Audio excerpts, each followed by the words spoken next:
En 2023, Polaris a plusieurs nouveautés et un des véhicules forts, c'est sans contredit le nouveau Indy Adventure X2. On regarde ça en détail.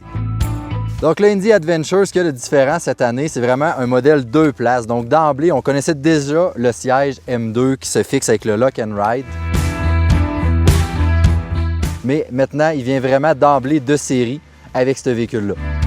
Cette version-là du Indy est disponible dans plusieurs versions, donc on a bien sûr les 2 temps.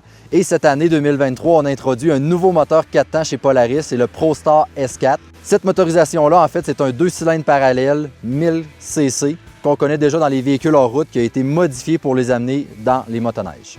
Ce que Polaris a réussi à faire, c'est de tourner en fait la tête du moteur pour être capable de repositionner le moteur plus près du pilote. Donc à ce moment-là, on garde vraiment les masses centralisées versus le pilote et aussi on baisse le centre de gravité.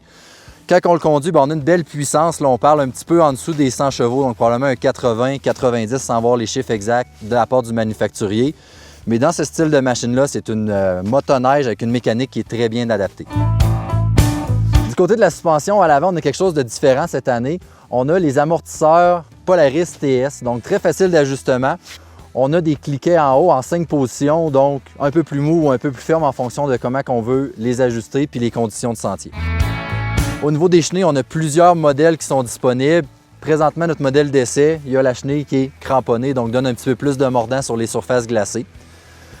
Aussi, en regardant à l'arrière, au niveau de la suspension, on a aussi un amortisseur qui est ajustable, un Polaris TS, donc en 5 positions au niveau du clicker. Malheureusement, il est un petit peu mal situé en dessous pour venir l'ajuster, surtout après quelques kilomètres quand ça vient tout glacé. Mais autrement, c'est très confortable.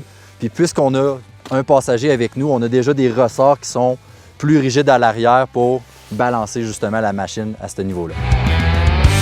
Ce qui est vraiment agréable de cette machine-là, c'est la plateforme Matrix. Elle a été mise en marché l'année dernière, puis avec cette plateforme-là, on a tous les accessoires qui sont possibles avec le Lock and Ride à l'arrière. Donc c'est vraiment le fun. On a une multitude d'options, tout comme l'écran qu'on peut avoir le 7S comme notre modèle d'essai. En conclusion, pour 2023, Polaris frappe vraiment fort, oui avec une machine touring, mais surtout dans le marché des 4 temps. Je suis sûr que les Québécois vont l'adorer.